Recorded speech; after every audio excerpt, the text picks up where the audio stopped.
AP నకిలీ liquor కేసులో అనేక సంచలన విషయాలు వెలుగు చూస్తున్నాయి. దసరాకి భారీగా నకిలీ మద్యం తయారు చేసి అమ్మినట్లుగా అనుమానాలు వ్యక్తమవుతున్నాయి. తంబళ్లపల్లితో పాటు విజయవాడ చుట్టుపక్కల నకిలీ మద్యం సరఫరా చేసినట్లుగా తెలుస్తోంది. జనార్దన్ రావు ముఠా వైన్ షాపులకే నేరుగా నకిలీ మద్యం సరఫరా చేసినట్లుగా గుర్తించారు. జనార్దన్ రావు సన్నిహితుల చేతుల్లో భారీగా వైన్ షాపులున్నాయి. ఆ షాపుల ద్వారానే నకిలీ మద్యాన్ని అమ్మినట్లుగా తెలుస్తోంది. నకిలీ మద్యంపై classic blue, old admiral, Manjeera, Kerala malt బ్రాండ్ల స్టిక్కర్లను అంటించి సేల్ చేశారు. మార్కెట్లో చలామణి అవుతున్న బ్రాండ్ల స్టిక్కర్స్ ని అతికించడంతో మందు పాపులు కూడా ఏమాత్రం డౌట్ పడకుండా కొనుగోలు చేశారు.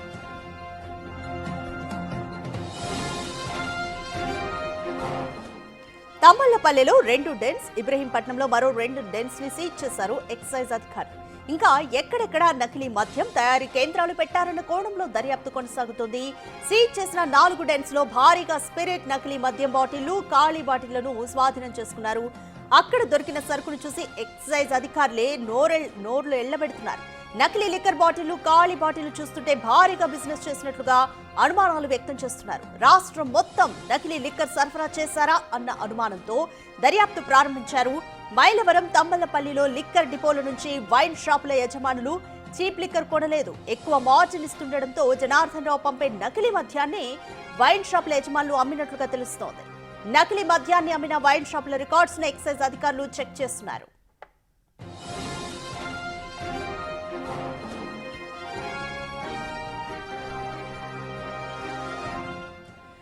ఏపీ నకిలీ లిక్కర్ కేసుకి సంబంధించి సంచలన విషయాలు, ట్విస్టులు వెలుగులో చూస్తూనే ఉన్నాయి. దసరాకి భారీగా నకిలీ మద్యం తయారు చేసి అమ్మినట్లుగా అనుమానాలను వ్యక్తపరుస్తున్నారు ఎక్సైజ్ అధికారులు. ముఖ్యంగా ఇదంతా కూడా తంబళ్లపల్లిలో బయటపడింది.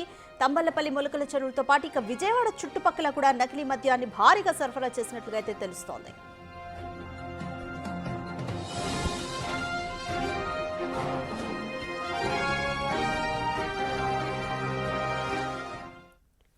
మోర్ డీటెయిల్స్ మా ప్రతినిధి శివ అందిస్తారు. శివ, తీగలాగితే డొంకంతా కదిలినట్లుగా తంబళ్లపల్లిలో మొదలైన ఈ నకిలీ లిక్కర్ కేసుకి సంబంధించి అనేక ట్విస్టులు ఇంకా భారీగా వెలుగు చూస్తూనే ఉన్నాయి. అయితే దసరాకి ఎక్కువ మొత్తంలో నకిలీ మద్యాన్ని తయారు చేసి అమ్మినట్లుగా డౌట్ అయితే వ్యక్తపరుస్తున్నారు ఎక్సైజ్ అధికారులు. సో ఎటువంటి చర్యలు తీసుకోబోతున్నారు మరి ఇప్పుడు?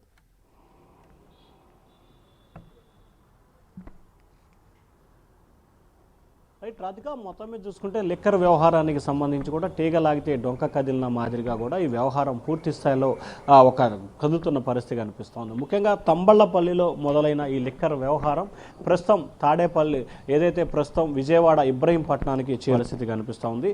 మొత్తం ఈ తతంగ వ్యవహారానికి సంబంధించి మొన్న దసరా సీజన్ మొత్తం కూడా ఈ నకిలీ మద్యమే ఇష్టానుసారంగా విక్రయాలు జరిగినట్లు కూడా అధికారులు అంచనా వేస్తున్నారు.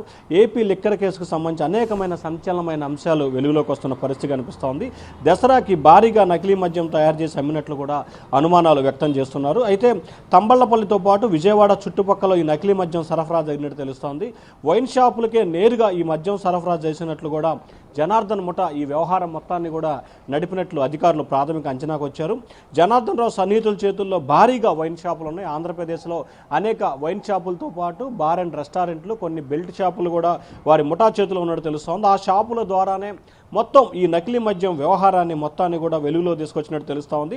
అయితే బెల్ట్ షాపుల ద్వారా నకిలీ మద్యాన్ని విచ్చలవిడిగా విక్రయించినట్లు కూడా తెలుస్తూ ఉంది. అయితే నకిలీ మద్యంపై క్లాసిక్ బ్లూ, ఓన్ అడ్మిట్, మంజీరా, కేరళ మాల్ట్ బ్రాండ్లతో, అంటే రెగ్యులర్గా ఏ బ్రాండ్లు అయితే మార్కెట్లో చలామణి అవుతాయో అవే బ్రాండ్లని వెలుగులో తీసుకొచ్చిన పరిస్థితి కనిపిస్తూ ఉంది. మార్కెట్లో చలామణి అవుతున్న స్టిక్కర్స్ని, నకిలీ స్టిక్కర్స్ని, హలోగ్రామ్స్ని వీళ్ళు తయారు చేసి వెలుగులో తెచ్చినట్టు అతికిచ్చి లిక్విడ్ తయారు చేసి బజార్లో మార్కెట్లోకి అమ్ముకున్నట్టు తెలుస్తూ ఉంది. 99 రూపాయలు, 128 రూపాయలు, 139 రూపాయలుగా ఈ మద్యం వ్యవహారాన్ని మొత్తాన్ని కూడా నడిపినట్టు తెలుస్తూ ఉంది. అయితే ఈ స్టిక్కర్లు అతికించడంతో కూడా ఎటువంటి సమాచారం కేంద్రీకృతమైంది, ఏ రకమైన అంశం వెలుగులోకి వచ్చింది అనే కోణంలో కూడా విచారణ చేపడుతున్న పరిస్థితి కనిపిస్తూ ఉంది. అయితే మందుబాబులకు సంబంధించి కూడా దీన్ని గుర్తించిన తర్వాతే ఈ వ్యవహారం వెలుగులోకి వచ్చిందా, లేకపోతే తాగిన తర్వాత వచ్చిన ప్రభావాలు ఏమిటి అనే దానికి సంబంధించి కూడా అధికారులు విచారణ చేపడుతున్నారు. అయితే తంబళ్లపల్లిలో 2 డెన్స్, ఇబ్రహీంపట్నంలో మరొక 2 డెన్స్ని అధికారులు గుర్తించిన పరిస్థితి కనిపిస్తూ ఉంది. ఇంకా ఎక్కడెక్కడ నకిలీ మద్యం తయారీ కేంద్రాలు ఉన్నాయి అనే దానికి సంబంధించి కూడా అధికారులు శరవేగంగా దర్యాప్తు చేస్తున్న పరిస్థితి కనిపిస్తూ ఉంది. సీజ్ చేసిన 4 డెన్స్లో భారీగా స్పిరిటు, నకిలీ మద్యం బాటిల్స్, ఖాళీ బాటిల్స్, స్టిక్కర్స్ దొరికిన పరిస్థితి కనిపిస్తూ ఉంది. అక్కడ దొరికిన వరకు సరుకు చూస్తే విస్తరపోయిన అధికారులు ఏంటి ఈ తతంగం ఈ స్థాయిలో కొనసాగుతుందో అనే దానికి సంబంధించి కూడా ఆ అస్మత్ అంటే పూర్తి స్థాయిలో ఒక ఆశ్చర్యానికి వ్యక్తమైన పరిస్థితి కనిపిస్తూ ఉంది. నకిలీ లిక్కర్ బాటిల్స్, ఖాళీ బాటిల్స్ చూస్తుంటే భారీగా బిజినెస్ జరిగిన వ్యవహారం కనిపిస్తూ ఉంది. సో మన విజువల్స్లో కూడా చూసుకోవచ్చు, బయట ఎక్సైజ్ శాఖకి సంబంధించి నకిలీ బాటిల్స్ బండిల్స్ని ఇంకా ఎక్సైజ్ శాఖ అధికారులు అక్కడే పెట్టిన పరిస్థితి కనిపిస్తూ ఉంది. రాష్ట్రంలో మొత్తం నకిలీ లిక్కర్ సరఫరా చేశారా అనే అనుమానం కూడా వ్యక్తమవుతున్న పరిస్థితి కనిపిస్తూ ఉంది. మొన్న దసరా అమ్మకాలకు సంబంధించి కూడా లక్షలాది కేసులని వినియోగించినట్లు తెలుస్తూ ఉంది. మైలవరం, తంబళ్లపల్లి లిక్కర్ డిపోల నుంచి చీఫ్ లిక్కర్ కొన్నదానికి సంబంధించి కూడా గుర్తించినట్టు తెలుస్తూ ఉంది. ఇవన్నీ కూడా ఆయా దగ్గరలో ఉన్న వైన్ షాపులు అలాగే బెల్ట్ షాపులకి వ్యవహారం అంతా నడిచింది చూసింది.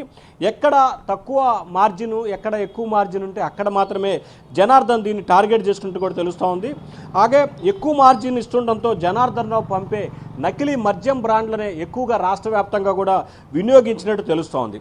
అయితే పంపే నకిలీ మద్యాన్ని అమ్మిన వైన్ షాప్ యజమానులు ఇప్పటికీ కొన్ని వైన్ షాపుల పేర్లు చెప్పినట్లు కూడా తెలుస్తూ ఉంది. అయితే ముఖ్యంగా జనార్దన్ తమ్ముడు జగన్మోహన్ రావుని నిన్న సాయంకాలం నుంచి కూడా అధికారులు పూర్తి స్థాయిలో విచారణ చేపడుతున్నారు.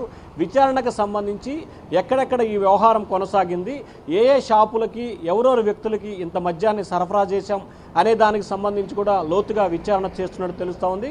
ఇప్పటికే ఈ వ్యవహారానికి సంబంధించి ఎఫ్ఐఆర్ నెంబర్ 171 కింద 12 మంది నిందితుల్ని గుర్తిస్తూ ఎక్సైజ్ శాఖ కేసు నమోదు చేసి దర్యాప్తు చేస్తూ ఉంది. రాధిక, రైట్ శివ, అంటే సుమారు ఎన్ని వైన్ షాపులకు జనార్దన్ నుంచి నకిలీ మద్యం సరఫరా అయినట్లుగా అయితే పోలీసులు ఇప్పటి వరకు ప్రాథమికంగా ఏమైనా గుర్తించారు? అయితే వైన్ షాప్ రికార్డులను కూడా ఎక్సైజ్ అధికారులు చెక్ చేస్తున్నారు. సో ఎంత త్వరగా వీలైతే అంత త్వరగా అంటే ఈ నకిలీ మద్యాన్ని రైట్ నౌ వీళ్ళు నిలువరించగలరు అని అనుకోవచ్చు.